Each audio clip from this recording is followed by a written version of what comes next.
ఆ విషయంలో నేను నా అభిమానులందరికీ నేను ఆ ధన్యవాదాలు చెప్పాలి. నన్ను వాళ్ళు ఒక అభిమానిగా చూడరమ్మా, నన్ను వాళ్ళ ఒక కుటుంబీకుడిగా చూస్తారు. వాళ్ళ నాన్నగానో, పెదనాన్నగానో, తాతగారుగానో, అన్నయ్య గానో, మావయ్య గానో ఈ విధంగానే వాళ్ళు చూస్తారు. అందరికీ వాళ్ళొక కుటుంబీకుడిని అయిపోయాను అనమాట.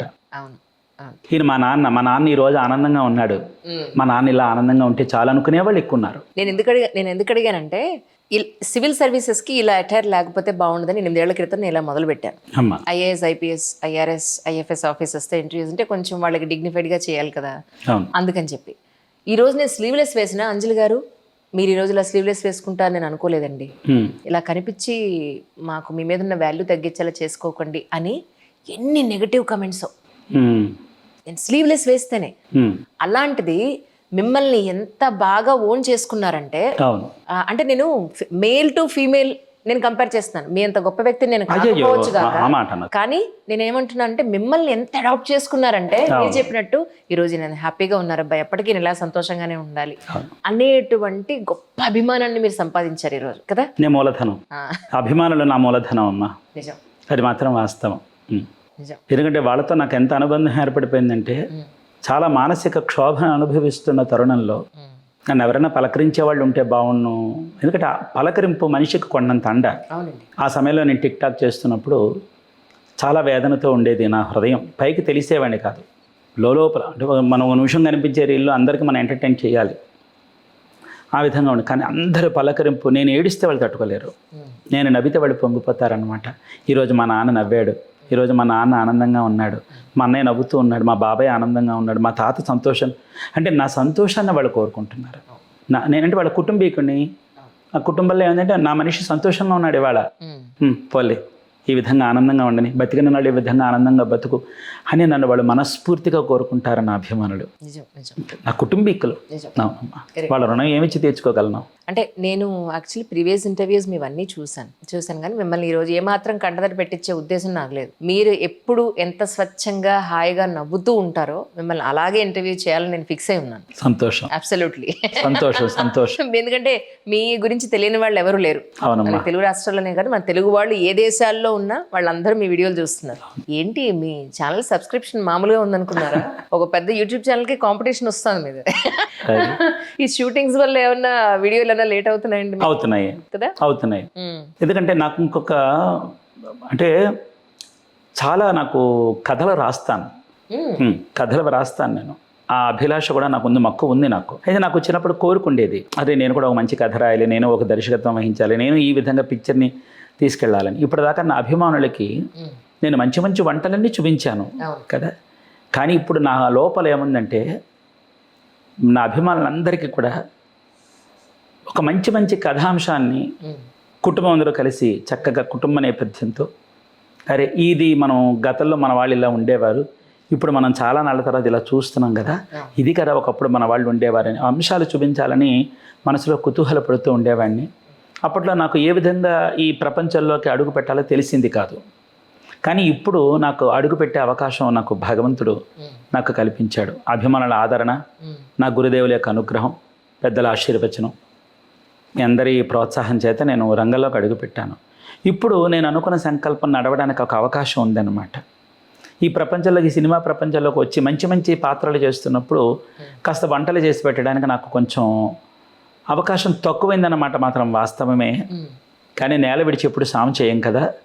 తప్పకుండా నేను ఎప్పుడు కూడా ఆ వంటలు మరింత చేస్తాను.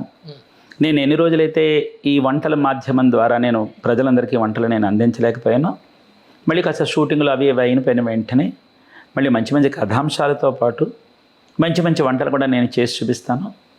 నేను ఒకవేళ భగవంతుడు అనుగ్రహించి నేను తారాగణంగా ఏ స్థాయికి వెళ్ళినప్పటికీ కూడా నేను ఏ మాధ్యమం ద్వారా ఇంతమందికి చేరువయ్యానో ఆ మాధ్యమాన్ని మాత్రం నేను విడిచిపెట్టను.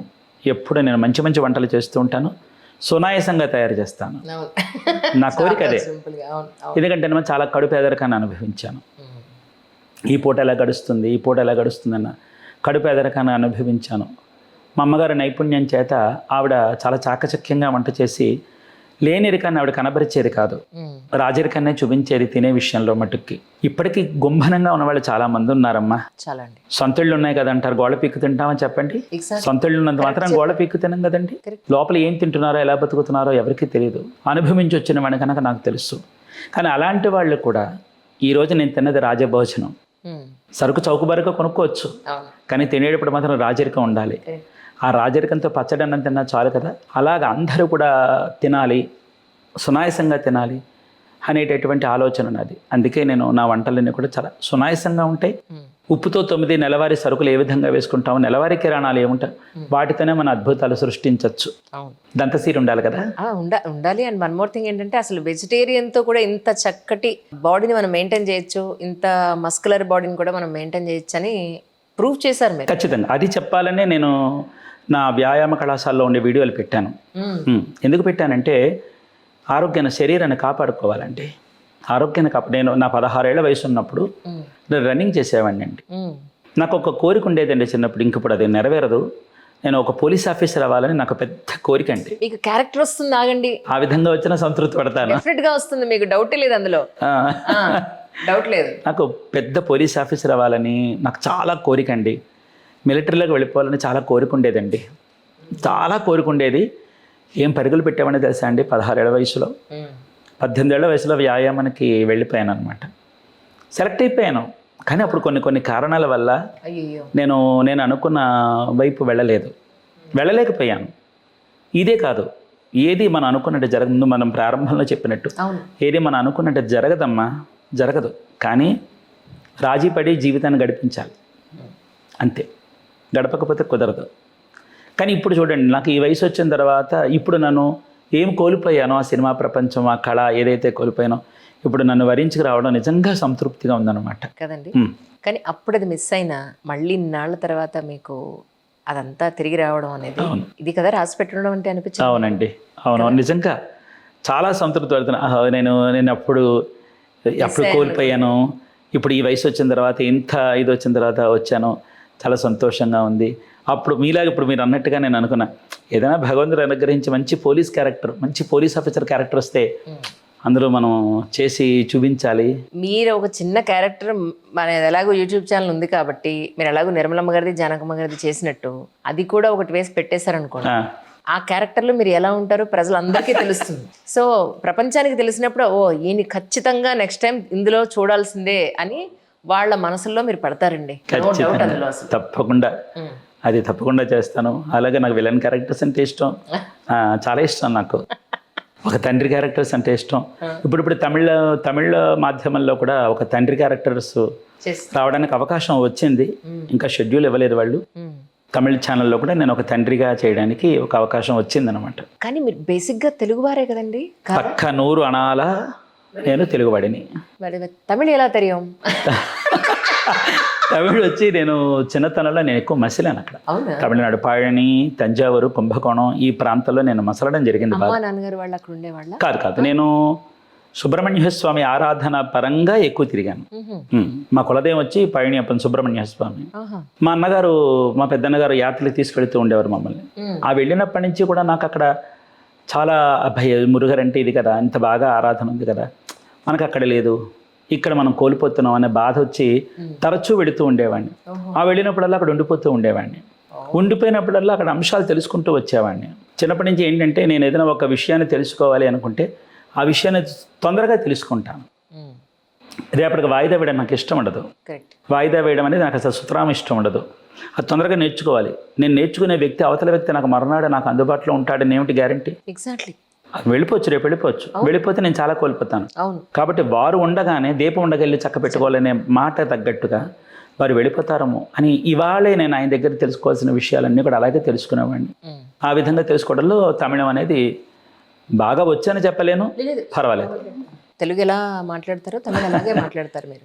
అంటే మీరు పళనిస్వామి అన్న పేరుకి ఫస్ట్ తమిళ అనుకున్నాను, చూస్తే అచ్చమైన బత్తులతో సహా పలుకుతున్నారు, తమిళ అయి ఉండదు, తెలుగు వాళ్ళే అనుకున్నాను. కానీ తీరా చూస్తే తమిళ కూడా అలాగే మాట్లాడుతున్నారు. అది మురుగర్ అద్దయ్య అంతే. వారి అనుగ్రహం లేని ఎన్ని జరగదమ్మా. భగవంతుడి కృప ఉండాలి. ఆ భగవంతుడి కృప ప్రజాదరణ రూపంలో వస్తుంది. ఆదరణ లేకపోతే ఏది రాణింపు ఉండదండి. నిజం నిజం కదంటారు. ఆదరణ అనేది ఉంటేనే రాణింపు. ఆ రాణింపు నా అభిమానుల రూపంలో వచ్చింది. నేను యథార్థమండి, ఇది ముఖస్థుతి మాత్రం కాదు. ఈరోజు నేను తిరిగి మళ్ళీ ఈ స్థితిలో ఇక్కడ కూర్చున్నానంటే దానికి పూర్తి కారణం నా అభిమానులు, నా గురుదేవుల యొక్క దీవెన, నా కులదైవం అనుగ్రహం. అది నా అభిమానులు ఈ విధంగా నన్ను కూర్చోబెట్టి, మా పిల్లవాడి యొక్క ప్రోత్సాహం ఈ విధంగా నన్ను ఇక్కడ కూర్చోబెట్టాను గల కారణం. మా పిల్లవాడి ప్రోత్సాహం, వాడే లేకపోతే నాకు ఈ బతుకు లేదు నాకు. అది ఇదంతా వాడిదే. లేకపోతే నేను ఎవరో పళనిస్వామి ఎవడో తెలియదు, సున్నా. ఈ రోజున ప్రపంచవ్యాప్తంగా నేను పళనిస్వామి అనేటటువంటి మన్నను పొందానంటే మీకు ఇప్పుడే జస్ట్ స్టార్ట్ అయిందంటే ముందుంది మీకు ఇంకా బోల్డన్ని అవకాశాలు, మీరు ఎప్పుడూ చూడనంత గౌరవ మర్యాదలు, సిరి సంపదలు మీకు అన్నీ వస్తాయి సార్. రాసి పెట్టుకోండి రోజు. తప్పకుండా ఆ రోజు అందరూ చెప్పింది కరెక్టే నాన్న. మరి ఖచ్చితంగా అంటాను. ఇదే చాలాలో చేతాను. మీరు మర్చిపోయినా గుర్తుందా మీకు ఆ రోజున మనం అని చెప్తాను. అమ్మ వాళ్ళ గురించి చెప్పండి, అసలు మీ పేరెంట్స్ గురించి. మీరు ఎంతమంది సంతానం, అసలు ఎక్కడ? మా అమ్మగారి పేరు సరోజిని గారు. ఓహో. మా నాన్నగారి పేరు వెంకట సుబ్రహ్మణ్య శాస్త్రి గారు. ఎక్కడండి? మేము రాజమండ్రి. మా నాన్నగారిది రామచంద్రపురం, రాజమండ్రి ద్రాక్షారామం దగ్గర, రామచంద్రపురం దగ్గర వెళ్ళా. మా అమ్మగారిది పలివెల, కొప్పేశ్వర స్వామి ఆలయం. తర్వాత వృత్తి రీత్యా మేము వైదిక వృత్తి చేయిస్తాం. బ్రాహ్మణ వృత్తి, వైదిక వృత్తి, అందులో పితృకార్యాలు చేయించడం మా కుల వృత్తి. మా అమ్మగారికి 8 సంతానం. 8. మీ నెంబర్ ఎంత? నేను 8. నేను ఆఖరి వాడిని. అది ఇది సంగతి. ఆఖరి వాళ్ళకు ఉండే తెలివితేటలు ఉంటాయండి, మామూలుగా ఉండవు, అస్సలు మామూలుగా ఉండవు. చాలా స్మార్ట్ ఉంటారు. అవునా? పెద్దవాళ్ళు ఉంటారు చూసారా, మహా అమాయకులు ఉంటారు వాళ్ళు. మీ పెద్దవాళ్ళు ఎవరు? 8 మంది వరుస చెప్పండి ఫస్ట్. అమ్మాయిలు ఎంతమంది, అబ్బాయిలు ఎంతమంది? 3 అక్కలు, 2 అక్కలు పెద్దవాళ్ళు.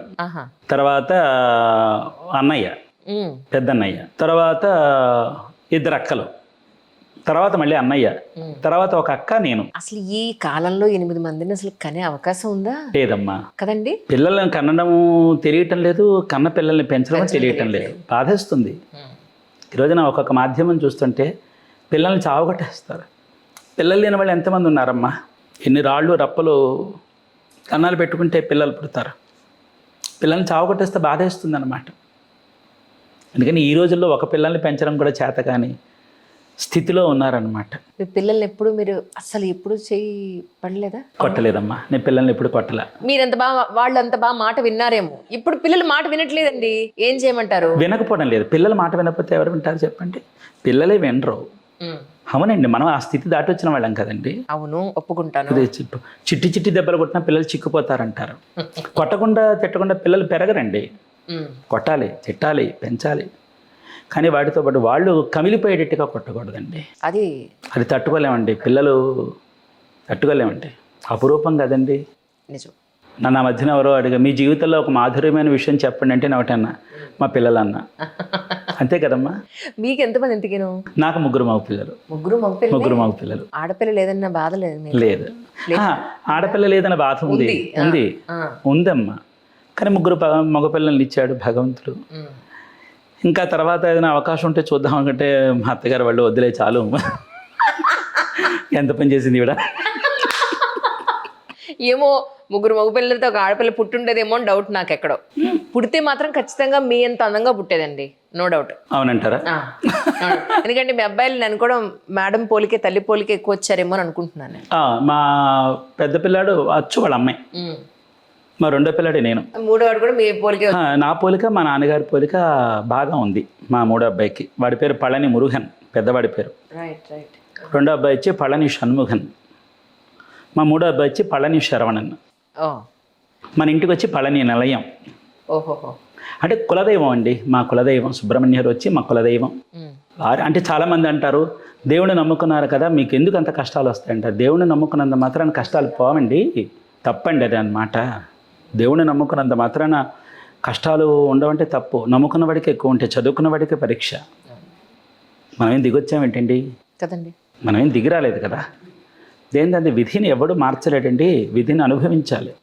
ఆ విధంగా మా కులదేవత అనుగ్రహం చేత మేము అలా వెళ్ళిపోతున్నాం అన్నమాట. మరి అందరూ వేదం నేర్చుకున్నారమ్మా. పిల్లలందరూ కూడా తమిళనాడులోని కుంభకోణం రాజా వేద కావ్య పాఠశాల, 430 ఏళ్ల నాటి పాఠశాల అండి. అద్భుతం. తెలుసా? యథాలోపంగా మేము యాత్రకు వెళ్ళినప్పుడు అక్కడ మా పిల్లలకు సీటు దొరికిందండి.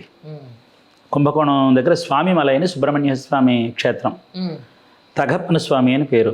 అంటే తండ్రికి జ్ఞానోపదేశం చేసినటువంటి క్షేత్రం అది. అక్కడ ఈ పాఠశాల ఉంది, రాజవేద కావ్య పాఠశాల. ప్రపంచవ్యాప్తంగా గొప్ప పేరున్న పాఠశాల, 430 ఏళ్ల నాటి పాఠశాల.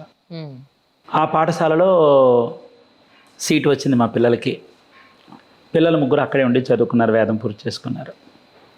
చాలా పిల్లలు వేద పండితులు, వేదం చదువుకున్నారు, డొక్కశుద్ధి అయింది, అదొక సంతృప్తి. ఈ రోజున వాళ్ళు వృత్తి చేసుకుంటూ మా కులవృత్తి వదలలేదు, వేదం చదువుకున్న కులవృత్తి వదలలేదు, ఆ కులవృత్తి చేసుకుంటూ వాళ్ళు ఉపాధి నడిపించుకుంటున్నారు. చాలు. కానీ మీరు వేదంలో ఉండి వేద పండితులకి నిజంగా కడుపు నిండా అన్నం బతకడానికి అవకాశం ఉందంటారా? ఆ ప్రొఫెషన్ మీద ఆధారపడి ఉంటే మీ ఉద్దేశ ప్రకారం చాలా మందికి పెళ్ళిళ్ళు అవ్వట్లేదని కూడా నేను విన్నాను. దాని గురించి నేను చాలా చెప్పాల్సిన విషయాలు ఉన్నాయి నా మాధ్యమం ద్వారా. నేను చాలా అంటే కొన్ని వేదనలు చూశాను. నేను తమిళనాడు మెడ్రాస్లో నేను ట్రిపుల్ కింద ఒక సభకు వెళ్ళాను అనమాట 15 ఏళ్ల క్రితం. అప్పుడే ఈ ప్రస్తావన అనేది వచ్చిందనమాట. నిజం, అది మాత్రం వాస్తవం అండి. ఈ రోజున వైదిక కుటుంబంలో ఉండేటటువంటి వాళ్ళకి, వైదికల్లో ఉండేటటువంటి వాళ్ళే పిల్లనివ్వటంలా. అవును, ఇంతకంటే దారుణం మరొకటి లేదండి, దారుణం లేదు. దానికి కారణాలు ఏమిటనేది పక్కన పెడితే, లక్షణంగా ఉన్న మగపిల్లలకు కూడా, లక్షణంగా ఉన్న ఆడపిల్లలకు కూడా సరైనటువంటి చక్కని సంబంధాలు వస్తే కూడా పెళ్ళిళ్ళు చేసుకోవడానికి ముందు రాలేని పరిస్థితులు ఏర్పడ్డాయి. ఇది ఒక రకంగా వైదిక వృత్తిలో ఉండేటటువంటి వాళ్ళకి విపత్కర పరిస్థితి అని చెప్పాలి.